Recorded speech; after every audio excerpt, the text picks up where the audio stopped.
Good morning and welcome back to Daybreak, the show that brings you what you need to think about as we begin the day. It is the very last day of January 2019. You're watching Daybreak and my name is Sam Gituko and you're joined by quite a unique guest. Have you been here before?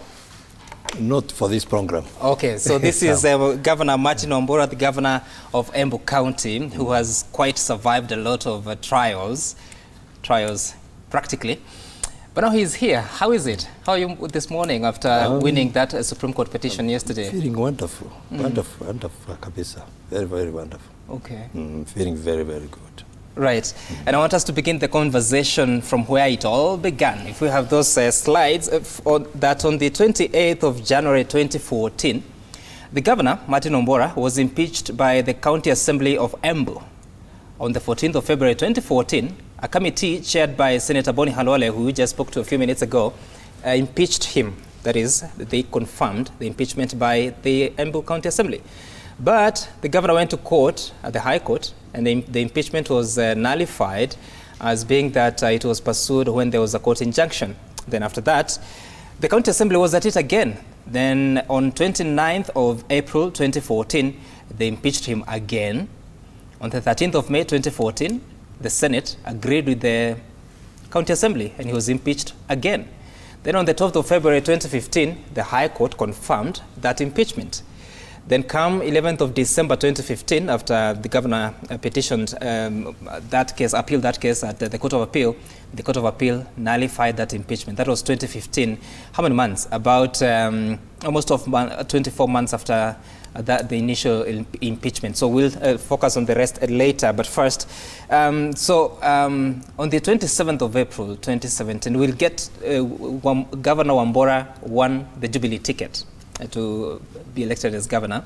And on the 8th of August, during that election, he won an election, but with a very thin margin of 985 votes against Lenny Kivuti, who had 96,775 votes. And that is the case that has been in court. And yesterday, the Supreme Court said that he was validly elected, and that is why he's now in office. Of course, you can see that process that went on the slide on the screen. But Governor, now, you've fought many battles, won some, lost some, but eventually you are still governor.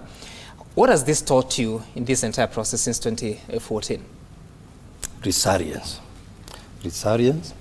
especially when you are sure you're on the right path, and especially when you are sure you are with the people, the people whom you are serving, the people who voted for me. They are my biggest strength. Right. And so when, especially during this time of impeachment, nullification of impeachment, back in court, back at the Senate, how was that affecting the operations of the county? Because I remember that at one time, your deputy then, Dorothy Nditi, was supposed to be sworn in acting capacity, but that was stopped by the courts.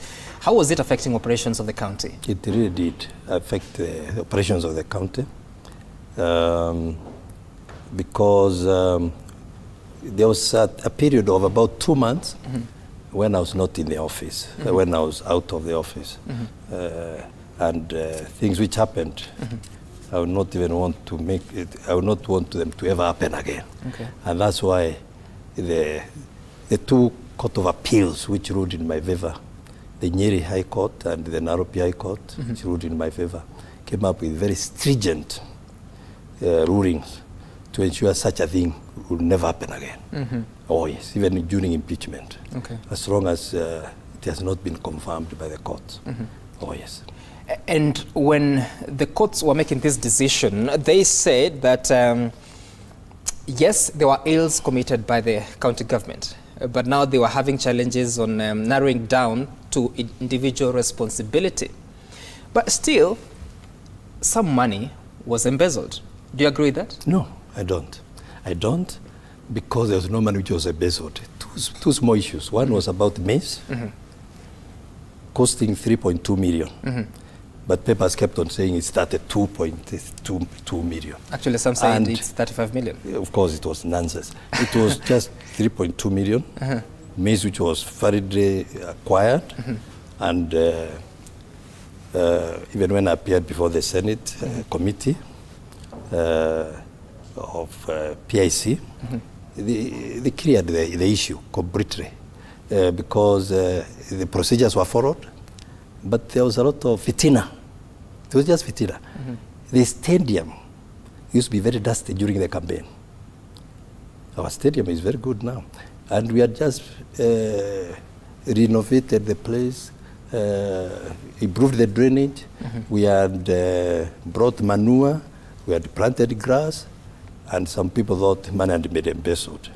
And there was no money which was embezzled. It has never happened. It was all falsehood. Okay. They just wanted, there are some people who wanted power through the back door. Well, who are those people? Some. I've worked with the government for over 20 years. As a DU, as a DC, as a senior assistant secretary, under secretary, deputy secretary. Right. And I can assure you, I used to administer over 90 billion in office of the president for 6 years. And there were no issues, even with the, in Parliament, with the National Assembly. Right. Now the little money of county gets, Embu was getting 3 billion, now it gets about 4 or 5. To me, I would have no interest with that kind of money. And that explains why the president, the former President Moi, was so annoyed to hear this kind of accusation. Because I worked as his DC, and I used to account for every cent, even the Rambi money, for every cent. So there was no money which was embezzled at all. No money embezzled at all? It was total falsehood, and that's why I was cleared by the High Court of Kerugoya, by the Court of Appeal of Nyeri, by the Court of Appeal in Nairobi. Yet, the Senate report in 2014 stated that it appeared that the governor, although being the chief executive officer of the county in line with Article 179, Sub-Article 4 of the Constitution, was a mere bystander and observer in the procurement debacles that rocked Embu County. Is this a true assessment of your role that time as a governor? Absolutely no. Even with the problems, we are the first county in Kenya to provide water for children. Water for children means we are able to provide water tanks and supply water to all the primary schools, all the secondary schools, and youth polytechnics in the county. Machakos achieved that much later than us. So we are still achieving things. So I was not a bystander. You're not a bystander, you say. The role of the governor is to show the direction, just like the role of the president to show the direction to move in. We have shown the direction. Okay, so when you look at the global picture of devolution and the county chiefs, the county governors across the 47 institutions, and of course, after you, there were several attempts of impeachment. Some failed, some were not successful from throughout the entire cycle. But when you look at it, impeachment of a governor is a necessity that is within the law and the Constitution to allow to get rid of officials that go against the provisions of the law. But in your case, certain people feel that now it has become so difficult to discipline governors who may go against it. Do you think it's the right thing to pursue impeachment of a governor? The threshold in the law is very low. Before my impeachment, it was very low. Because to impeach, to remove a member of parliament or an MCA, the case must go to court, to the High Court. And that's where you get justice. Right. You don't get justice when impeachments are championed by your opponent. Who was this championing it? You can't get justice when the opponents are championing your impeachment because it becomes a political issue. Even the new constitution, we have argued, because I made a presentation when the building bridges team came to Embu. I made a brief to the committee that we should protect the executive because of as the law stands now, one can be impeached on political grounds, falsehood, siasa. Now, however, the threshold which my two impeachments brought up have protected the executive, including the presidency. including the presidency, not just the governors. And you see, Sam, the government of Kenya stands on 3 pillars: the judiciary, the legislature, and the executive. If you weaken the executive through unnecessary impeachment, you set a very bad threat. The country cannot develop. Okay. So when you look at, of course, that very rocky relationship between your office and the county assembly, how has it changed now with the new term? There will always be politics between the registrators and the executive. You know, we control a lot of resources, but it will come in and on and off, on and off. But we are moving on. We are moving on. Okay. We are moving on. Okay, we'll get back to that later on. I want us to look at some of the things that you've been doing at the county. If we may begin with the current financial year, if we have those slides, that in the financial year 2017-2018, that is, that ended on June 30th of 2018, you had a budget of 6.17 billion shillings. Do we have that slide? 6.17 billion shillings was your budget. The recurrent expenditure had been set at 4.32. It's not that. The recurrent will always be higher because of... Just a moment. Let's get that slide correctly. That in the financial year 2017-2018, the budget was 6.17 billion shillings on paper. The recurrent expenditure was 4.32 billion shillings. That was 69.9% of your budget estimates. The development expenditure was 1.85 billion shillings, which would be 30%. But when it came to actual utilization of resources, the percentages changed. And I want to focus on the slide that we just had a few minutes ago of the national government allocation that came to your county. It was 4.8 billion shillings. And then you had targeted to raise revenue of up to 900 million shillings, and but you actually raised 437 million shillings. If you can look at what is on the screen. So, and I want to begin from the point of raising revenues, because it has been one of the challenges that counties have been facing. You targeted to raise 900 million shillings. You only raised 437 million shillings. What is the challenge in Embu County in raising revenue? It's not only in Embu County; it's across the country. Not only in Embu County. In fact, we got commendation from CRA for increasing our revenue. It used to be 168 when we started in 2013. Now it's at 337, and we are moving towards 650. We are moving steadily up. It's not going down. It has been going up. There are challenges because we have very limited areas to raise revenue, and also the institutional capacity, which we are still struggling to improve through e-revenue. So the trend is that we are increasing our revenue. There is no doubt. From 168 to 437, and this year we may hit about 600 or 650 million. Actually, so we are moving well. I actually want us to look at the trends that you are talking about. If you have that slide on the revenue generation trend since 2013, that in 2013-2014, Embu County raised 168.49 million shillings. In 2014-15, you raised 401 million shillings, but 2015-16, you went down to 396.53 million shillings. Which year? That is 2015-16. You went down to 396 million shillings. And then in 2016-17, you went up to 416.27.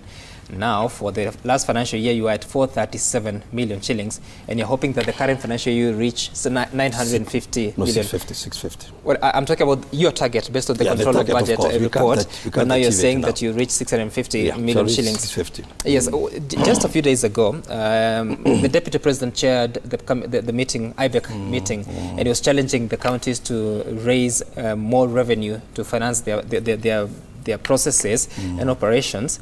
And you are referring to challenges in raising this revenue. But what do you think? It's how many years now? You are going to the 7th year of devolution. What do you think we need to do to have more revenue generated at the counties? We need to improve our capacity. And the funds have not been available, but we are doing our best because we are now moving towards e-revenue. They are already in place, but we have not covered all the revenue streams. The moment we cover all the revenue streams, then we shall raise even $1 billion. However, Sam, I would really wish also to address the real progress. Forget about the budget. Because like this financial year, and we are in January now, we have not received a single cent for development. Why? But we are not among the 24 counties which have spent zero. We have spent some money, but our own revenue. We have spent our own revenue, which we have corrected to do projects. But very few projects, because we are not getting remittances from National Treasury. Have you requested for money to go to development? And this also explains why there was also a change of leadership in the Council of Governors leadership, because we thought we need people in the leadership who can now be more aggressive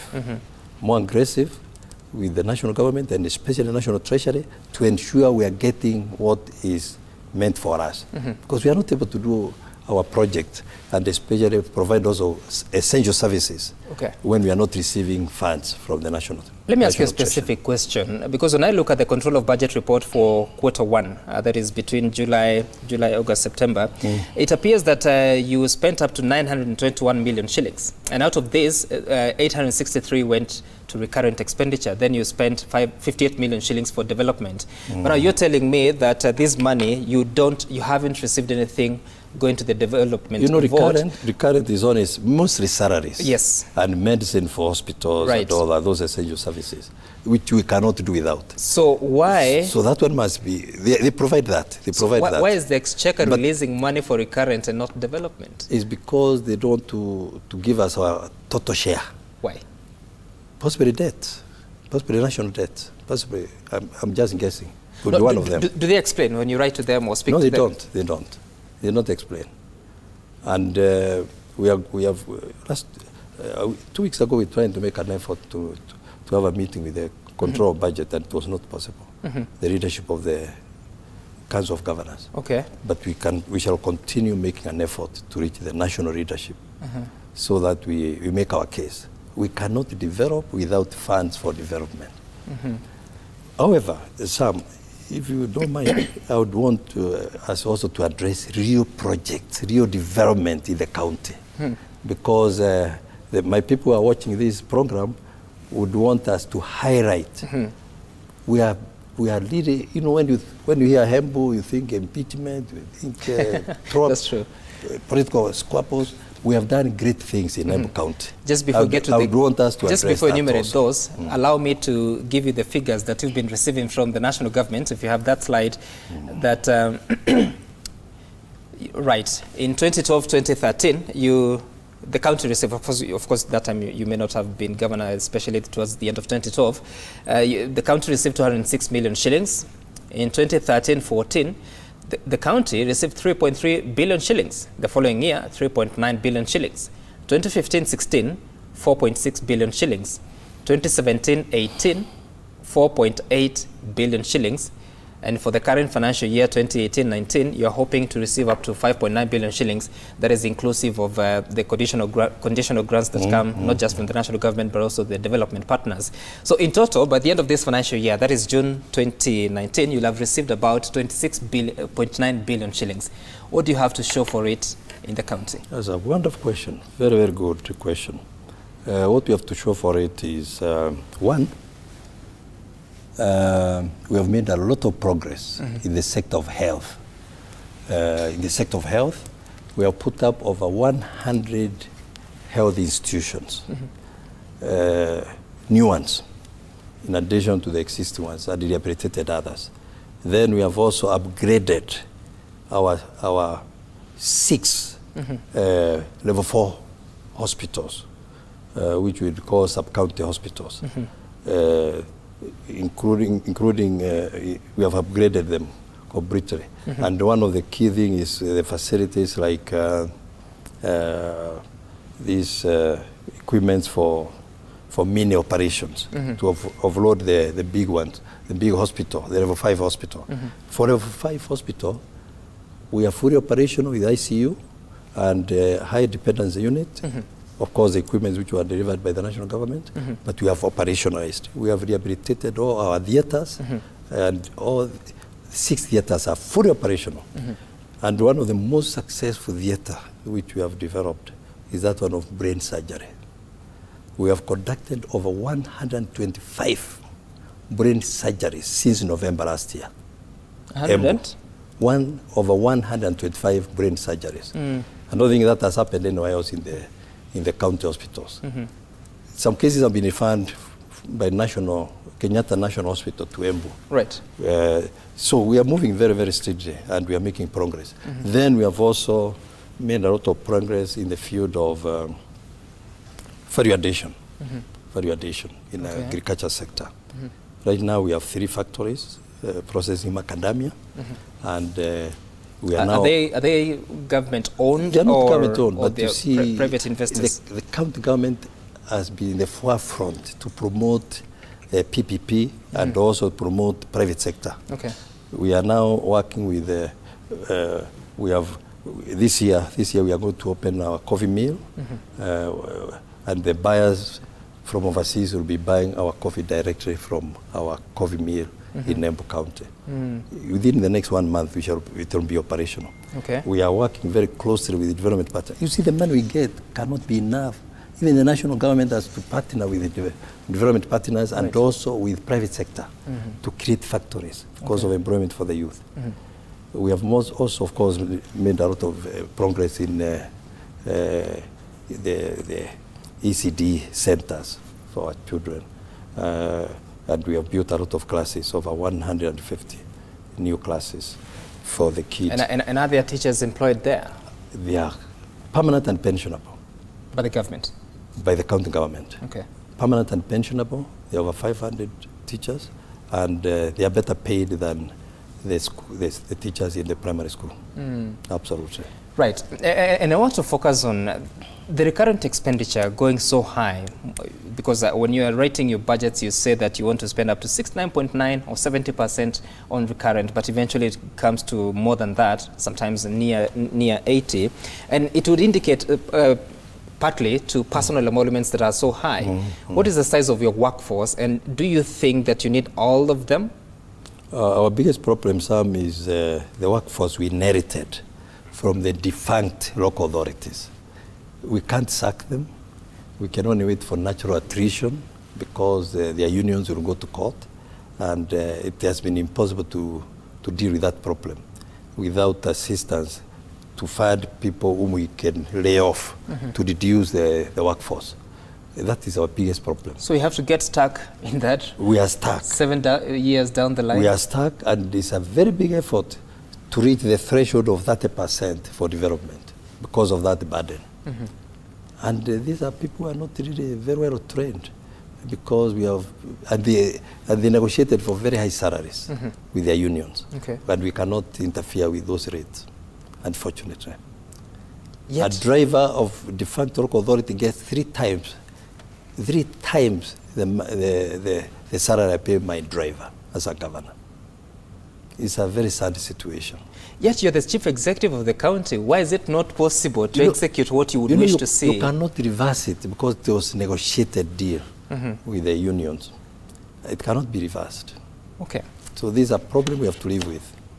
And that explains why the recurrent expenditure is always very high. And it's a big effort to reach 30% for development. Okay. And even more difficult when the funds are not flowing. Exactly, for development, that's our biggest challenge. Okay. There's someone who is asking a question here that has been affecting your county for some time. They don't leave their name, but they say, let Governor say something about the Moya settlement scheme. And I remember there was that tussle between Embu County and Kirinyaga County, where Kirinyaga claims that land is ancestral. We are talking about Moya settlement scheme, which is about 54,000 acres in the constituency of Mbeere South. There has been that struggle, different communities claiming a hand in it or ownership. Why are we in resolving this crisis?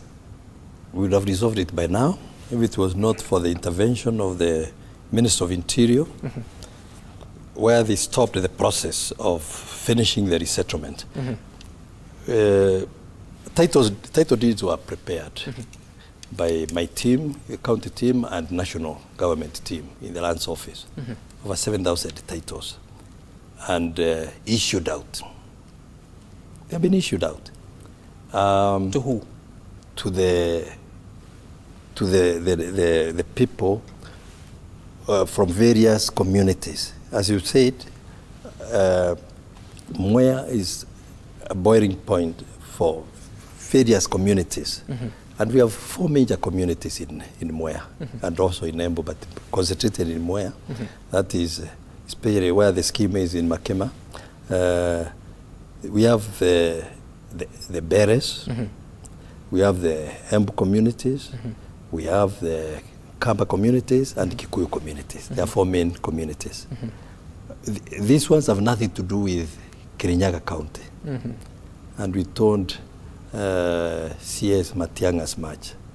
We cannot negotiate with Kirinyaga County about our land. So it's entirely in Embu County? The Kikuyus, the Kambas, the Beres, the Embus, who are in Mwea scheme, are people who live within. And their communities themselves, the elders are the ones who gave us the names of the people to be given land. Absolutely. After withdrawing all their cases from various high courts, we made them sign an agreement that they will abide, they move their cases, and give us the names of the people they want allocated land. So if this embargo of showing the people who have land, who have titles, their land can be lifted by the Minister of Interior, we shall finalize the issue of Mwea.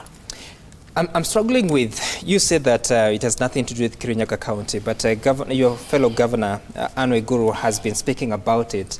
I just don't know, geographically, where is that land? Is it in Embu or in both Embu, no, Kirinyaga? Geographically, it's 100% in Embu County. There is Mwea of Kirinyaga, which is operational.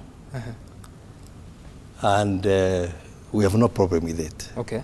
There is Mwea of Embu, which is not fully operational because there is no irrigation scheme and all that, but where people are living.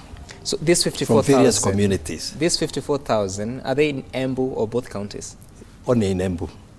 So we are just telling them, please, we didn't interfere with your Mwea, which is very developed. Why do you want to interfere with our Mwea?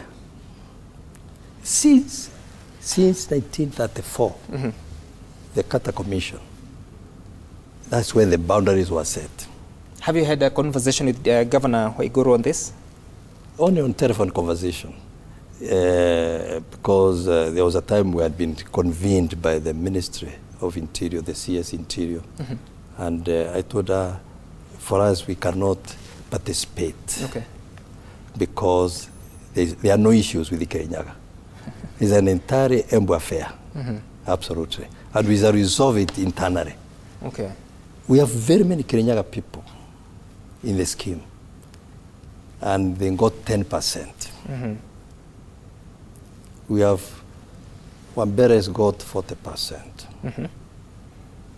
The Kamba community has got 30%. The Embu community has got 20%. And this was finalized and agreed in the presence of the PS, Principal Secretary, Internal Security, who originates from Kirinyaga. And it was agreed and finalized. So there are no issues. Okay, all right, I'll leave it at that. I hope that we'll find out. And I'm going to convene a meeting with the local leaders of Mbeere South. Okay. That is a member of parliament there, and the MCAs, the 2 MCAs, one for Mwea, one for Makema, to now sort out any other omissions which could be within, even after issuing the titles, especially people who may have been overlooked or given land elsewhere and their structures are in another area. Okay. Those ones we are resolving. Okay, all right. I'll leave that conversation there because some of the Kirinyaga side has been claiming ancestry on that land, but now you say that it's entirely on the Embu County side. The Carter Commission of 1934, right. The boundaries were set that time. Okay. And they can't change. And then, of course, now the Constitution has firm boundaries for counties. it would require a referendum to change those boundaries. And my final question is exactly on that referendum, that now we have this call for a referendum. The time that the Council of Governors chairperson, Governor Wycliffe Oparanya, was speaking, he was saying that the Council of Governors would be supporting a referendum. I don't know exactly to whether it's to allocate more resources or it's to reorganize the structure at the top, at the executive top. Where do you stand on this conversation? What do you think needs to be changed after being a governor for 6 years? I've even joined the committee in the Council of Governors, which will spearhead the memorandum issues from the viewpoint of the Council. And our biggest task, our biggest focus is going to be more funds for devolved units. Because at the moment, we are highly disadvantaged. We are having a lot of functions, more functions than the national government, and yet we get less money, less than 15%. Less than 15%, because the figures of Is the it 15% of the budget or of revenue, ordinary revenue? Because No, if it's about ordinary revenue, then the percentage is way higher than 15%. No, it's 15% of the audited year, which sometimes is 3-4 years of the audited year. Okay. So it becomes below 15%. And we have done our studies, and we have discovered that Nigeria, devolved units, the states, get 55%. The national government gets 45%. Of the budget or of revenue? Of the revenue. Okay. Of the budget, of the national budget, of the total budget. In Japan, with 47 devolved units, just like Kenya, they get 60% of the national budget, of the national revenue for every financial year. Okay. Again, it's 40% for the national government. That's the route we shall follow. Okay. Even though the challenge has always been that even if you get more money, maybe it might go to recurrent expenditure instead of development. I hope you're also looking at that. Yes, of course. All right. So finally, the only problem with Embu County is your CECs, the chief officers and directors. They have let our county down big time. Generally, the county is lagging behind big time. Terrible roads all over the town area. They don't leave their name. No. It's, the blame game is on the wrong side, because we have this year, this particular term, we got very competent CECs. They're very competent. But as I've said again, with no budget for roads, you cannot spend money for medicine On roads. It's not possible. So, okay, apart from major big hospitals that you have uplifted their standards, what are you doing to the local hospitals so that all people, especially from rural homes, also access a worthy treatment compared to the rest? Yeah, that's a very good question.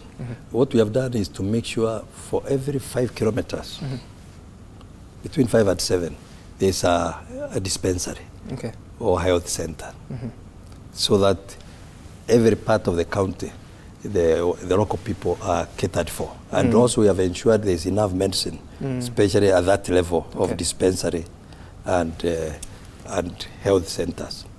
All right. Thank you, Governor Martin Wambora. Finally, Arthur on Twitter says that tourism, that Moya National Park should benefit the county the same way Masai Mara benefits Narok. Is that happening? Have you sealed revenue leakages through contracting and wastage? We are teaming up with a provincial government of China, and they have already said they are going to put a hotel in Moya Game Reserve. Moya Game Reserve, Sam, is a jewel. There's no doubt about it. That's why we have now to team up with the private sector to develop it, because we are not having enough resources. So what's going to happen, actually, is the size of Nairobi Game Park. The size of Nairobi. Nairobi Game Park does not have elephants. Moya Game Reserve has elephants, many elephants, and giraffes. And we also want to bring some carnivorous animals like lions, but caged. We are working with KWS. We are going to promote that game reserve this financial year. Do you get a share of revenue from it? Not yet. Quite. Okay, all right. Governor Martin Wambora, thank you so much for joining us on Daybreak. We had hoped to talk to your opponent, Lenny Kivuti, but we are unable to get through. I hope you will find a way of working together. Absolutely. Is that a shared vision between the two of you? that one is what we would expect. Okay. And we had invited him for the Leaders Summit in September. He didn't come. We shall invite him again for the February summit of leaders. All the other leaders came except him. So after 2022, where are you going politically? After 2022, I'll join the business sector. You're not interested in more politics? No more politics. All right, Governor Martin Wambora, thank you so much for making time for us on Daybreak. And the show continues. After the break, we'll be having Willis Raburu take us through breakfast tips from Westlands. So be sure to join the show and tweet us at Citizen TV Kenya, at Sam Gituku, at Willis Raburu. The hashtag to use is Daybreak. And of course, your views on 22422, which is our SMS line. Back in a moment. Asante.